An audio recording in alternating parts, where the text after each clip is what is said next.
Hi guys, I hope you're all well. Today I am wearing my glasses because I'm going to be reading my notes. And I thought, why not? Because I can't, like, my laptop's right here and I still can't see the screen. Do you know what I mean? It's terrible. But today we are talking about top tips to succeed at Couch to 5K. Now, a couple of weeks ago I've got really sensitive teeth at the moment. And every time I breathe in, like, fun. But yes, a couple of weeks ago, I'm sorry, like this is my fourth video I'm filming today and I've gone a bit doolally. A couple of weeks ago, I put out a video about my first park run and my top tips on how to get into your first park run, what to expect, how to deal with it, and just all those steps to get through it. But the thing that got me to my first park run was Couch to 5K. And so I thought today I would talk about my top tips in Couch to 5K as well, because that is such a good little program to get you into being a runner. And I want to talk to people that are a bit more amateur and a bit more beginner, because that was me too at one point, you know, like that was me trying to get through things. And so I know that I would benefit from these types of videos, and so I want you to benefit too. So that's what we're doing. So if you don't know, Couch to 5K is, I'm gonna move, wobble. So if you don't know, Couch to 5K is a fitness program where for 8/9 weeks, depending on what program you do, you go from being a couch potato to a 5K runner. Now in this program, you have 3 runs a week with a rest day in between each, but of course you can do active rest, it's fine, like just don't run every day because you will burn yourself out. And each week, of course, these runs get progressively harder until the final week you are running for 30 minutes straight or completing a 5K if you can do a 5K in 30 minutes. Now don't be disheartened if you can't do a 5K in that final run, because doing a 30-minute 5K is very hard, it's very fast, and even now I'm still at like a 40-minute pace, you know, I'm an extra 10 minutes on top, so it's perfectly fine if you can't do it, but it's a great place to start you up in the running journey. Now, I've completed Couch to 5K a few times. I did a video a couple of summers back on this channel about it too, so you can watch that as well. But I wanted to talk about my top tips that have really helped me this time, because I've really been honing in on my running and really looking at each challenge that I give myself and think, okay, what is going to make me the optimal person for this challenge? What is actually going to help me with this challenge? And there were some things that I did differently this time than I've done in previous attempts of Couch to 5K that really made all the difference. So I thought I'd share them with you because this is new tips and tricks that I found, and I'm a nice person like that. I want to share my tips and tricks with you. So, number 1, and past Shona will hate this because this is totally against who I used to be, but do it in the morning. So especially, less so in the winter, but especially in the summer, when it was high noon, like 40-degree, ridiculous global warming problems, I couldn't run, it was too hot. So when I did my first Couch 5K, I would run at sunset, but then because sunset is quite late in the spring summer months, especially in summer, that meant that you couldn't eat before because you'd get a stitch, and so you'd eat afterwards, then you'd be eating your dinner at like 9 p.m, and that's just too late, you know, when you're going to bed at like 10, 11. So for me, especially when I started Couch to 5K this time, which was at the beginning of October, before the clocks changed, I was doing my runs in the morning, and to be fair, I did keep the runs up in the morning up until the end of the 8-week program that I was doing. So doing it in the morning means that you get it done, you can do it with the sunrise, so it's quite nice. Oh, it was so lovely. There were some mornings where I'd be out as the sun was rising, and it just made you feel so wholesome and like you were part of nature, you felt really good, and it just sets you up for a really, really good day because you feel accomplished. You've already done your task, your fitness task for that day, and you don't have to worry about it, and then nothing in that day can distract you or make you not want to do it later on. Say you have a bad day at work or something goes wrong, like your car doesn't start or something, it doesn't matter because you've already done it. So you know, regardless of what happens, that one part of your daily task is done. So it's sorted. So I like to go out in the morning. I'll normally go out between 7 and 8 a.m. because, well, when I was doing Couch 5K, I don't anymore because I'm not doing it, but when I was doing Couch 5K, I'd go out between 7 and 8 a.m. depending on when the sunrise was.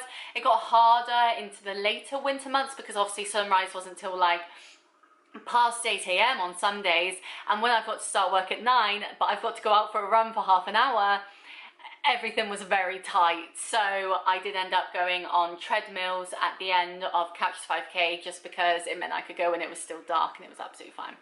But yeah, go in the morning, get it done before anything can affect you getting it done later on in the day, and just feel accomplished, feel amazing for having done that. And then you can show off to your co-workers and be like, well, I've already done a 5K run, so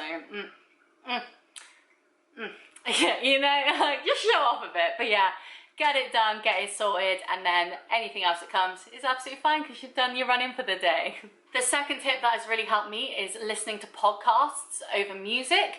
When I did Couch to 5K, the first few times around, I would always listen to music, but then that meant that I would be counting the songs. So say I had to run for 20 minutes non-stop, that would be, say, 5 songs worth or 6 songs worth. So if I was 3 songs in, I'd be like, right, you're halfway, only 3 more songs. And then you'd start feeling it. Like, whenever people tell me how much time I have left, my legs or my arms or whatever I'm working out is like, right, I'm done. Like, they just give up. They're just like, nah, not for me, I'm done now. And so not knowing how much time you have left really, really helped me in keeping going.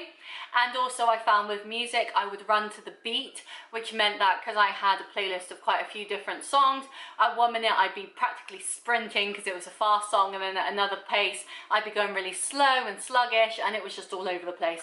So podcasts definitely helped me. I have a few that I listen to.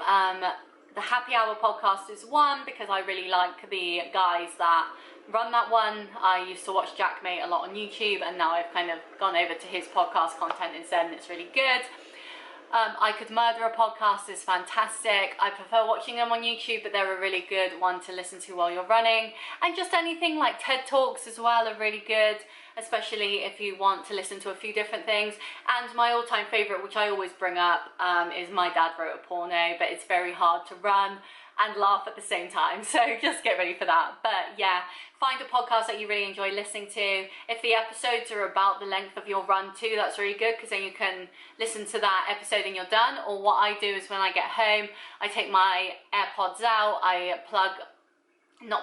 connect my speaker to my phone, and then I continue to listen to the same podcast when I'm doing my after run shower, or I'm doing my skincare or anything like that. So it's kind of like, yes, my run may only be half an hour and the podcast is an hour, but I've got that extra time at the end to carry on listening to it so I don't miss out on all the fun parts.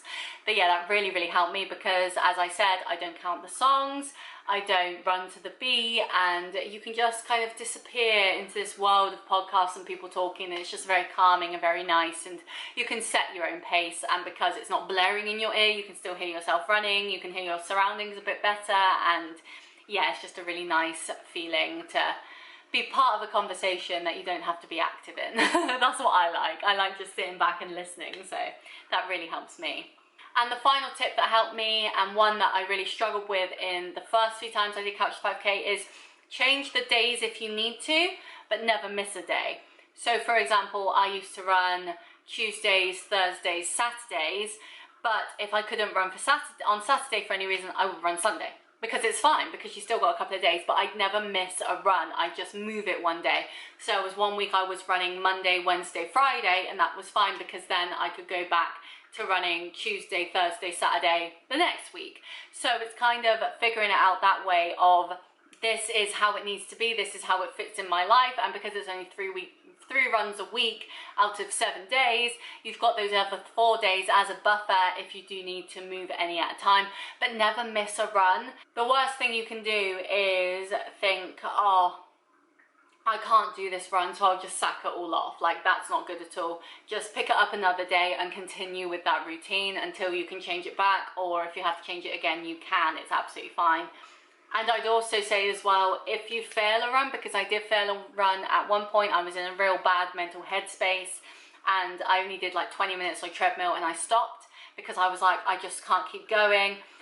Just do that run again the next time, and it was such an incredible feeling actually completing it the next time, because I could have just sacked it in then and gone, no, I failed, I'm done, bye, let's go back to week 1. I didn't do that. I just said, okay, in 2 days time I'll do that run again and I'll get it done, and I did.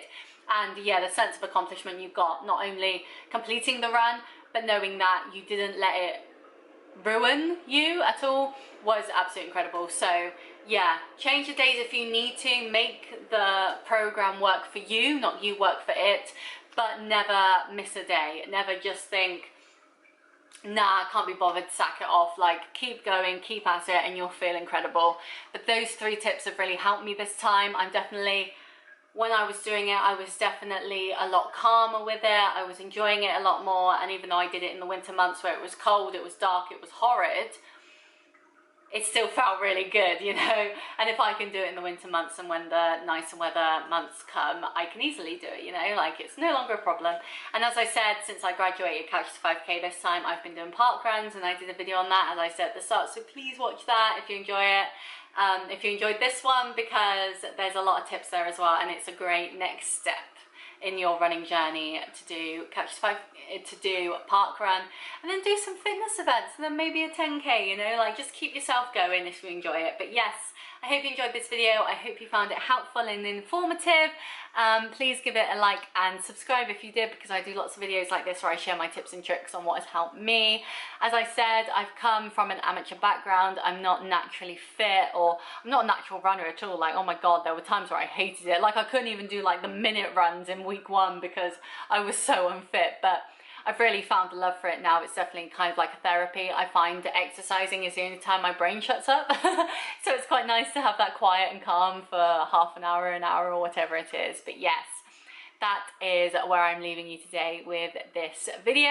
I hope you enjoyed it. As I said, please subscribe, as I upload a new video every Wednesday and Sunday, and I'd love to see you there for more tips and tricks on exercise, just anything health and fitness related really. And yeah, I will see you next time. Bye.